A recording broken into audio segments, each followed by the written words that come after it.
안녕하십니까. 이슈M뷰 주요 뉴스부터 체크하겠습니다. 화이자의 코로나19 백신을 추가로 계약하면서 우리 정부가 확보한 백신은 모두 9,900만 명분입니다. 이를 기반으로 11월 집단 면역 시기를 앞당기겠다는 게 정부의 계획인데요. 관련한 내용은 취재기자 연결해서 알아보도록 하겠습니다. 문정우 기자, 먼저 화이자 백신의 계약 소식부터 정리해보죠. 네, 정부가 화이자 코로나19 백신 2천만 명분을 추가로 계약했습니다. 정부가 지금까지 확보한 백신은 백신 공동구매 국제 프로젝트인 코백스 물량을 포함해 모두 9,900만 명분으로 우리나라 전체 인구의 약 2배에 달하는 수준입니다. 화이자 백신은 혈전 논란이 있는 아스트라제네카, 얀센 백신과 다른 mRNA 기반 백신이어서 전 세계에서 확보 경쟁이 치열합니다.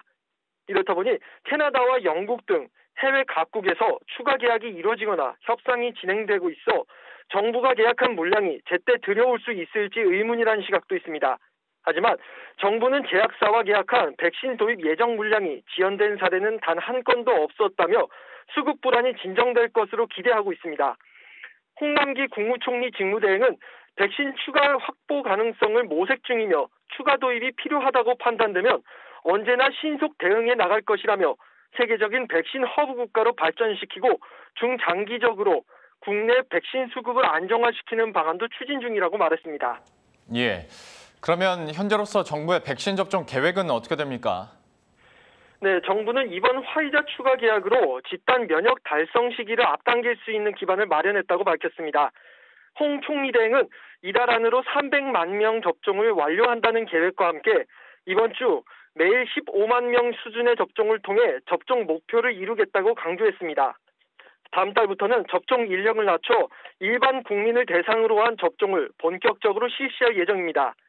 정부는 9월 말까지 전 국민의 70%인 3,600만 명에 대한 1차 접종을 완료한다는 계획입니다. 이를 위해 정부는 예방접종센터를 늘려 하루에 최대 150만 명이 접종을 받을 수 있도록 확대하고 전자예방접종 증명서를 활용해 백신 접종자에게는 방역 조치를 완화하는 방안을 검토하기로 했습니다. 지금까지 보도국에서 전해드렸습니다.